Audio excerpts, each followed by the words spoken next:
Inspired by the People's Power uprising that brought Corazon Aquino to power, 600 peasant families took over vacant fields of a private estate on the island of Mindoro in May 1986. It is called a land occupation, and it is happening across the Philippines. The Philippines is endowed with enough fertile land to feed its population easily. Yet amidst this plenty, 8 out of 10 farm families cannot get enough food to eat. In a country where the majority of the people depend on the land for their livelihood, the soil has produced wealth for only a few. Over half the arable land, including the best land, is owned by just 5% of landowners, while some 8 million tillers are landless. All this has created a hunger for land, a hunger that has led to untold suffering, unrest, even armed insurrection up to the present day.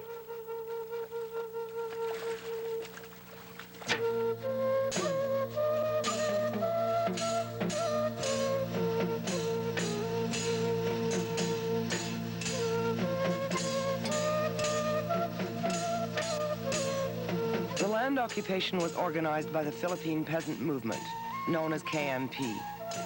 The farmers divided into 6 groups, each moving onto different areas of the 900-hectare estate.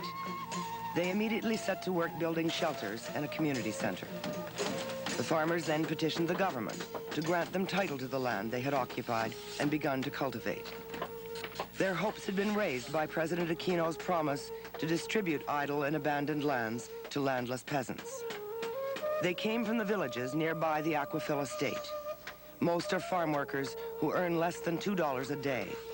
Some are former tenants or sharecroppers who hand over half to 2/3 of their harvest to the landlord as rent. For 15 years, these farmers saw hundreds of hectares of the Aquafil estate lying unused while they struggled to survive. Erning and Luz de Castro. Kami pong mga taga San Carlos, nagpasya ng ganong pagpetisyon, posisyon sa kadahilan ng kami ho. We are from San Carlos, near this place. Mga lupang sakahin. We decided to occupy this land and petition for title because we have no land of our own. Wala po kaming sariling lupa. We are farm workers. We work for others and have no farm ourselves. Walang sariling bukid. Dahil nga ho sa nakita namin itong aquapil, ako ho'y 15 taon pala ang noon. I am 31 years old now. Ever since I was 15, we have seen this aquafil land lying idle. The management never did anything to make it productive. So we decided we would try to come in and work the land ourselves. Para produktuhan ho ang lupang ito. Most of our children cannot go to school because we need so many things, especially food. As farm workers, we can't make enough money to feed our families. Para ikabubuhay ng pamilya na may anak. For these peasants, occupying the land was a daring act born of desperate poverty. In the past, peasants could migrate to less populated islands like Mindoro and find unsettled land. But by the time these families arrived, the land frontier had long since been exhausted. Now, this vacant land is a chance to build a better life. It is a dream they dare to believe in. After several months, they were able to harvest their first crop of rice on the occupied land. The crop was good, and the future looked bright. But when the peasants planted a second crop, the landowners retaliated. In April 1987, salt water from the nearby sea was pumped onto the field, flooding much of the cultivated area. Over 100 hectares of rice seedlings shriveled and died. The farmers not only lost their crops, they also found themselves deep in debt. Families had borrowed money to pay for seeds and fertilizer. Now there was no hope of paying it back. Erning and Luz have a debt of 3,000 pesos, more than they can earn in 6 months as farmhands. The flooding signaled the beginning of a campaign of harassment. In other areas, crops dried up because irrigation ditches were blocked to prevent the flow of fresh water. the destruction was the work of the landowner's armed security guards, says farmer Bert Palayes. We couldn't get the planting done early enough because of the security guards. They would fire at us when we tried to come in to plant. At first, we could not plant because the water was too deep and they wouldn't let us drain it out. When the rain finally stopped, we were able to plant. But we needed to close the dikes so the fields would not dry up. This time, the guards opened the dikes to drain the water out of our fields. Armed security guards man checkpoints around the perimeter of the estate. The company that owns the land, Aquafil, produces prawns on a section of the estate. Aquafil is part of the Ortigas business empire, one of the most powerful clans in the Philippines. The security guards not only control the water supply, they use their weapons to intimidate the peasants, according to Dionisio Alegre. When I finish cutting here, I have to go and harvest on the other field over there. But one of the guards came by and told me we'd better all be out of here by tomorrow. I can't even finish this field by tomorrow. How am I going to come back in here tomorrow, let alone get onto the field on the other side? I am just going to beg them to let us in to harvest, but they won't let us. Ang bala ko sana mapakiusap sa kanila nga patapusin mo na kami kapaani. Kahit hindi na kami magpasok dito. Do you know how much money we put into this crop? Sa katotohanan, And all of it was borrowed. We didn't have any money ourselves. We borrowed every cent of it. dahil wala kaming panggastos, natural mangutang kami. The peasants poured everything they had into the land. They had built a community and they were determined to stay. The landowners were equally determined to drive the farmers out. It was a classic conflict between the landed and the landless in the Philippines, and it was resolved in the usual way. In September, security guards began destroying the peasants' huts. They raided one settlement after another. Within 2 months, all the homes had been destroyed. Some huts were upended. Some were burnt to ashes. Others were smashed with axes. Many families lost all their possessions. 300 dwellings were demolished. Farmer Ben Batoon tries to salvage what he can of his home. He describes what happened. Ang ginagawa nila sa paninira, mayroong tinututukan nila ang tao ng kanilang hawak na sandata. They pointed their guns at us. And of course, when we see guns, we get frightened. There was nothing we could do but watch them wreck everything we had. Some of us begged and pleaded with them, but they paid no attention to us. The worst of all was on Sunday. They started over on the other side. They wrecked everything, even our community center. Multipurpose dyan, sinira nila. Talagang wala silang pinapatawad. At noon ngang Martes dito, talagang They didn't spare anything. gumagamit sila ng By Tuesday, they were just on a rampage. yung yung pandarahas talaga kasi yung aming mga gamit na They stole our belongings. They tossed our plates like flying saucers. They threw our pots and pans around. It didn't matter how much we pleaded. They just didn't pay any attention. Ano mang gawin namin pagkikiusap, hindi nila kami pinapakinggan.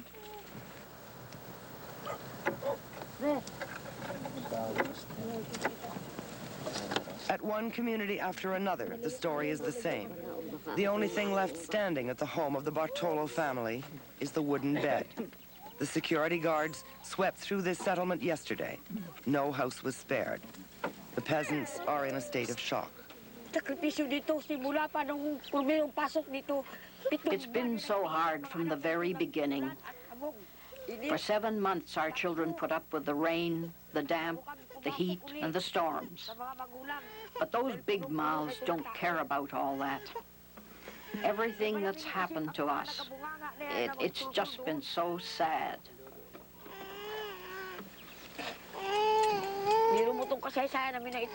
I feel like we're about to be buried in a deep grave.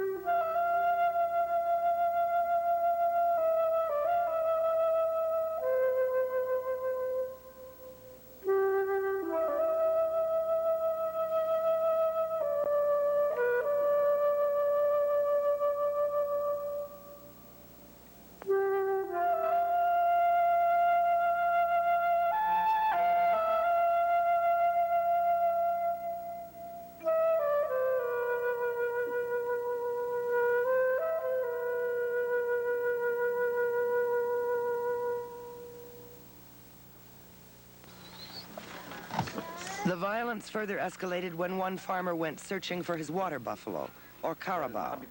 Lino Pasales ran into a security guard patrol. May nagsalubong sa akin, ito nga si Japson, tsaka si Karim. Yung mga security guard na yan. I ran into two security guards, Jackson and Karim, and they asked me where I was going. I said I was going to get my carabao. Sinabi niya, magpunta ka muna doon sa aming office. They said I would have to go to their office first and get permission. I said I didn't need to get permission just to get my carabao. It hadn't done anything. Then they started getting more and more nasty, and suddenly they started shooting. I was hit in the leg. 4 pieces of shrapnel went through my leg, and 3 remained embedded in my knee. The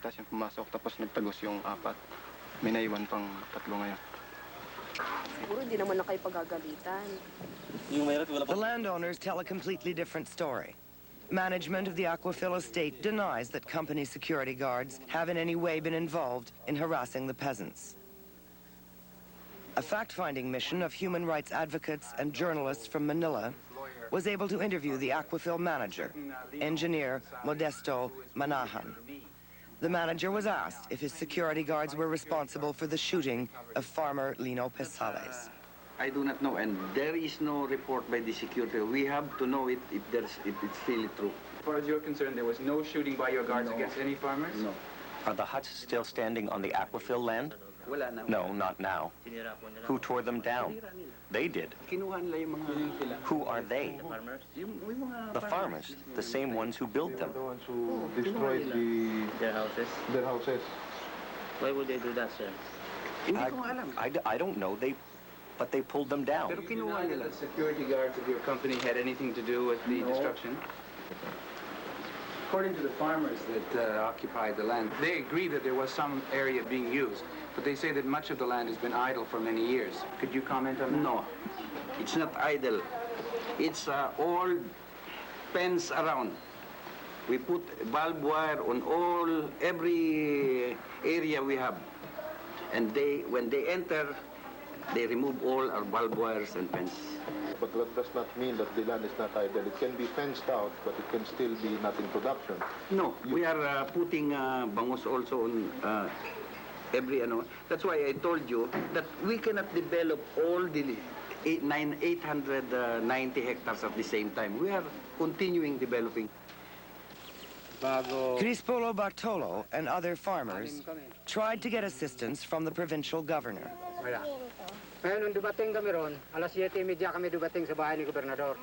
We got to the governor's house at about 7 o'clock, but he didn't come down to see us until 9. I asked him what he had been able to do about our appeal. He said he took up our case with the higher-ups, but nothing could be done. He couldn't even look us straight in the eye. He said he really had tried to argue for us, but he didn't get anywhere. I asked him, Governor, does the government allow the company guards to carry high-powered rifles? Ano ba kaya ka kung may pangintulot ba ka ako ang gobyerno na gumamit sila ng mga high power? And he said he couldn't prevent it. Since they have such a large estate to protect, they can legally carry high-powered rifles. Na binabantayan nila. Kaya sila request ng ganung mga high power. The farmers have also gone to see the senior local official of the Department of Agrarian Reform. But Claro Almojela says his office is powerless to intervene. They burned the huts of the occupants inside the aqua field, which is very much, I'm sorry to heard about it. I sympathize with all these people, but then our office cannot do anything, you know? Well, you cannot blame those people who came in because at the time the property had been idle. For almost 20 years I had been here and that property was not cultivated. So, but then we must have to also to take into consideration that we have some constraints. Landowners are entitled to some proprietary rights. They are taking the law into their own hands. The police officers? Yeah, no, the security guards. I do not want to implicate the police officers. But these landowners are trying to, what right do they have to burn huts? As a matter of fact, the first time that we entered the area, we were thrown out by the security guards. And we cannot insist because we do not have any power. This is more a job of these peace officers. It should be the failing constabulary or the police. The government officials said only the police had the power to stop the destruction. But the farmers were rebuffed again when they went to the police station to report the incidents. Ngayon, ang ginawa nga ng ibang kasamahan noon, dinadala namin sa munisipyo, pinapablatter namin. Ang masakit, Some of us got together and went to the police station to report what the company was doing. It was really hard to take. The police started in on us for being on the land. Para ipaalam lang yung labag sa batas na ginagawa sa amin dito. Pero sa halip na I mean, we went there to tell them how we were being attacked and robbed, and they just turned it around and made us out to be the criminals.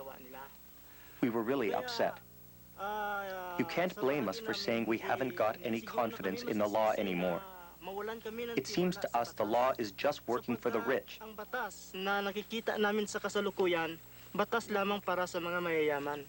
Look, we are poor people, and all we were trying to do is to live our lives peacefully and to provide something for our families. And they end up hounding us, not the others. As they say, a man pushed to the wall will grab a knife. If we have to grab a knife, then so be it. The local police are under the command of the Philippine Constabulary, located in the nearby town of San Jose. The deputy provincial commander is Lieutenant Colonel Tabora. Tabora was asked if he would intervene to provide protection to the farmers and stop the destruction of their houses. Our actions should be made legal. Now, if we believe that there is a need for us to provide the necessary security to any persons or anybody, we will provide security, and that is our role in the military.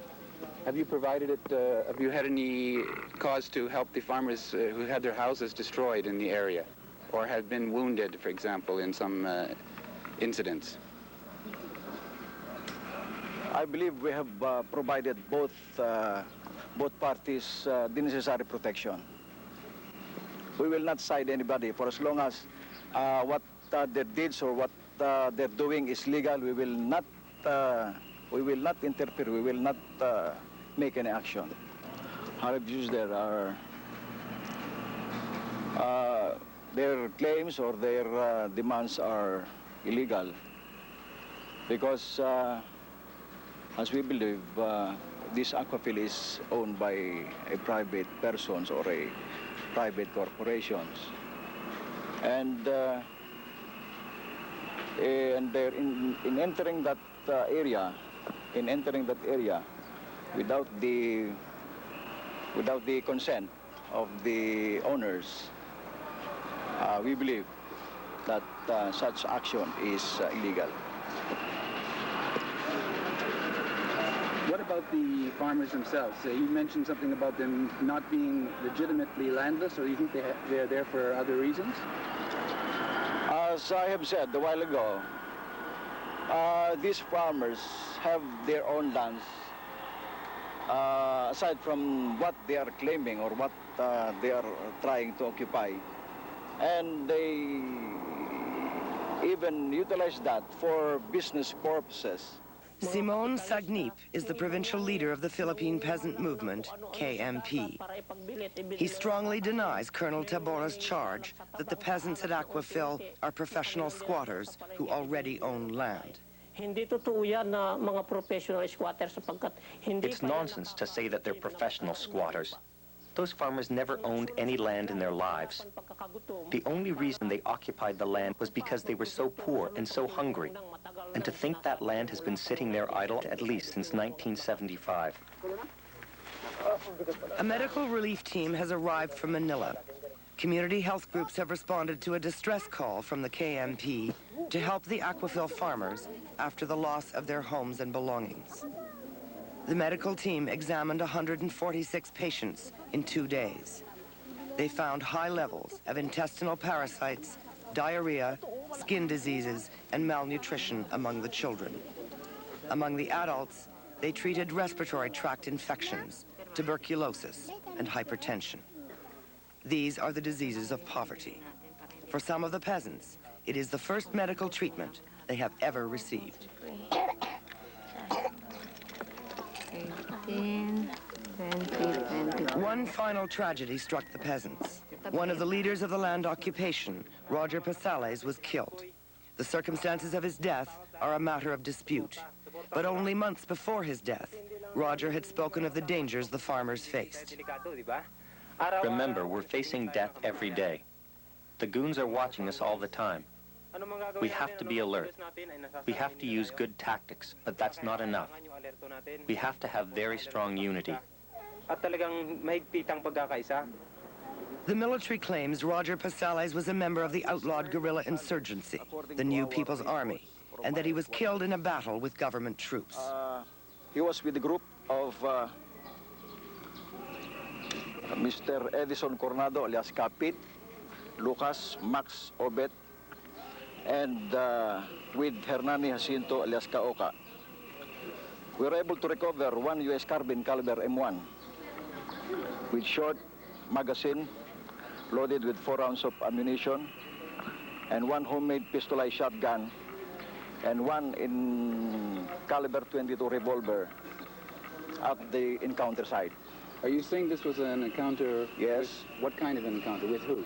Encounters with our troops under Colonel Clyde L. Fernandez, who is our provincial commander. Your encounter between your troops and who? And the troops of Mr. Edison Coronado. Who are they? What is that? Is that the NPA or what? Yes, with the NPA. So was Mr. Pasales killed? How was he killed then?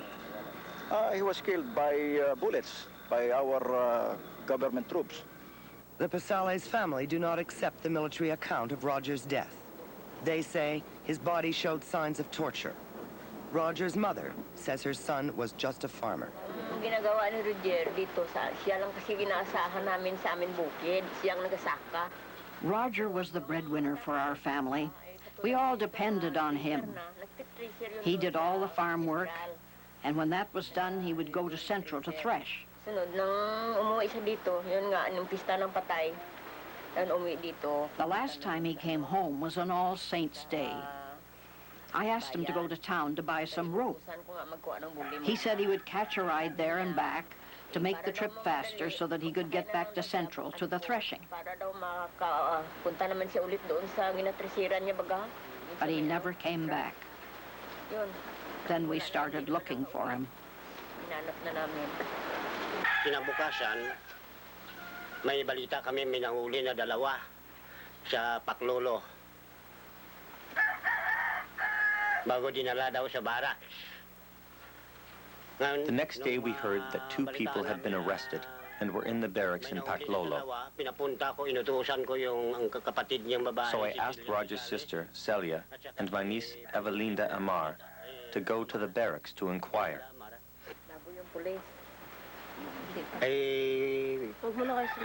Tinanong doon sa barak, But the officers said they didn't know anything about any arrests. Then on Sunday, the 8th, we found the bodies, Roger and his friend, in the town square. Dalawa, si Riley Pisares, tsaka yung kanyang kaibigan doon sa plaza. At saka sinabi daw, NPA daw. They said they were in the NPA. Paano maging NPA ang anak ko? How could my son be in the NPA? He doesn't know anything about the NPA. This has been so hard for us. It would have been different if they had said he had done something wrong, and if they had arrested him and proved it and punished him.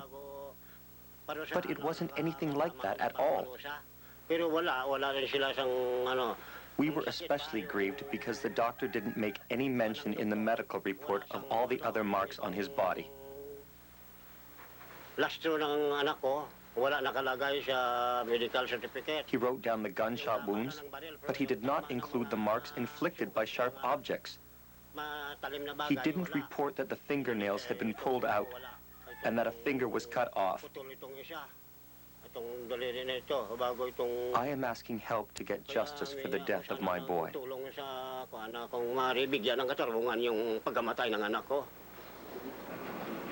According to the press reports, he was not armed. He was just going about his business. He was armed at the time. So there's no truth to the story that he was salvaged by some group? That is not true. According to our reports, we are very particular on that case. And if there is anybody who will claim that our reports is false, then prove it in court. Roger Pasales is not the only peasant leader who has been killed in Mindoro. Members of the KMP are increasingly targeted. From the military point of view, this is justified because the KMP is said to be a front organization of the Communists and the NPA.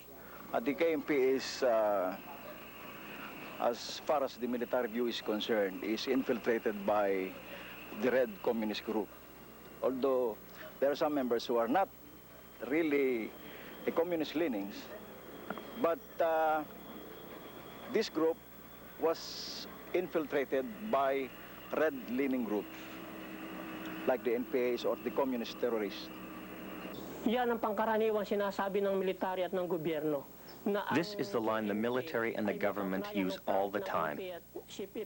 They say the KMP has some kind of relationship, or it's a front of the NPA and the Communist Party, so they have an excuse to attack us and kill us. We don't have any links with any armed enemy of the government. When the military first started its operations in this province to wipe out the peasant movement and its leaders, I was the first person they went after. One night in August 1987, they raided my house at 11 o'clock. They surrounded the house and they really were going to kill me. But luckily for me, it was dark, and I managed to sneak out and get away. Now I've had to leave my province, Occidental Mindoro.